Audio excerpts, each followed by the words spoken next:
હા હા જંગલ થા તેથી તા બેન રાજાશાહી નું ગામ હતું રાજાશાહી માં समझो राजाशाही पहले लोग वसवाट कर रहे हैं यहाँ पे। यहाँ बहुत पुराने समय से હા लोग रह रहे हैं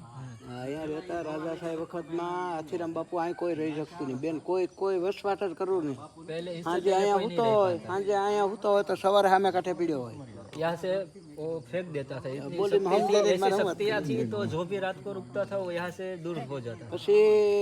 બાપુને ફરતા ફરતા આવ્યા એક મહાત્માએ કીધું કે આનું ભજન કરવા જવું કોઈ સ્થળ ખરું કે सारू जगह हाँ હા, તો એક સીધું કે અહીંયા છે એક ઠેકાણે પણ ત્યાં આવી પરિસ્થિતિ થાય કે બને આવું આખો દી માણસ હોય માલધારીઓ બધા સાંજે કોઈ ન હોય यहाँ पे ऐसे कोई रुक नहीं सकता। उन महात्मा को ऐसा बोला कि आपको भजन करना हो तो वहाँ पे जा सकोगे लेकिन रात नहीं रुक। પછી અહીંયા मालधारी लोग ने बताया हाँ बताया ऐसा। પછી અહીંયા રોકાણ આવ્યા ફરતા ફરતા એક મહારાજ આ તમને પહેલેથી તમે સમજો જ નહીં ને મારી બોલીમાં પછી મહાત્મા અહીંયા માણસા ગામ છે અહીંયા દરબારમાં બધે વાત સાંભળી ને से आए वो हाथीराम जी ત્યાં અહીંયા આવ્યા જોયું બધું જોયું તો કઈક બાપુ અહીંયા આવી પરિસ્થિતિ બને એટલે અહીં કોઈ રહેતું નથી આવું છે તો કઈક એમ તો કઈક હા તો કઈક તો મારે અહીં રહેવું છે કે જોવું મારે કેટલા દી થાય તો કે બાપુ અહીંયા થાય છે હકીકત તમારે મેં સાધુ મારે ખોટું ન બોલીએ ને આવું બને કે એમ તો કે મારે જોવું તો પહેલે દી રહ્યા ને તો સાંજે મહાત્માજી અહીં હુતા હતા સવારે નદી સામે કાંઠે પીડ્યા હતા यहाँ सोए थे तो सुबह उठे तो वो नदी के उस पार थे। સામે Oh કાંઠે my God. પછી સવારમાં ઓલા આવ્યા તો એણે કીધું કે ભાઈ તમે કીધી વાત હા હકીકત છે હાચી છે આવું તો બને છે તો કે બાપુ તમારે સાધુ મારે એમાં ખોટું થોડા બોલજે કે તો જ કીધું હોય ને કે તો એ દાળ ને લોટ ને લાવ્યા હતી રસોઈ બનાવી જમીન કે હવે બાપુ હાલો આપણે તો કે નહીં મારે તો જોવું છે કે કેટલા દિવસ થાય આ કેટલા દિવસ થાય અમે હઠાઈ ગયા તો બીજે દી એ પરિસ્થિતિ એ જ થઈ दूसरे પછી दिन भी ऐसा ही हुआ नदी के उस पार। પછી